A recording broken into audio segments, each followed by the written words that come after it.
දෙසැම්බර් කියන්නේ අපේ පවුලේ බර්ත්ඩේ සෙලිබ්‍රේෂන් වලටම වෙන් වුණු මාසයක්.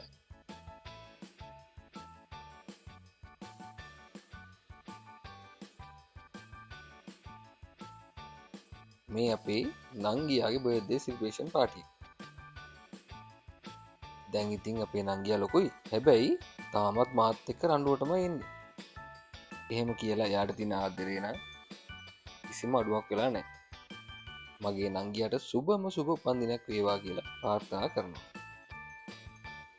ඔන්න තාත්තගේ බර්ත්ඩේ එකත් අපි එදාම සෙලිබ්‍රේට් කළා. තාත්තගේ බර්ත්ඩේ එක ටිකක් පහු වෙලා තිබ්බේ. කරන ජොබ් එක එක්ක තියෙන ඩියුටි එක්ක සෙලිබ්‍රේට් කරන්න නම් එන්න බැරි වුණා. මොකද අපි ගනුදෙනු කරන්නේ මිනිස් ජීවිත එක්කනේ. එහෙම වුණා කියලා තාත්තලා කවදාවත් තරහ වෙන්නේ නැහැ. මගේ ලෝකේ වීරයා දැන් තව ටිකක් වයසට ගිහිල්ලා. හැමදාමත් මම තාත්තට ගොඩක් ආදරේ. මම තාත්තට නිදුක් නිරෝගී සුබ උපන්දිනයක් වේවා කියලා ප්‍රාර්ථනා කරනවා.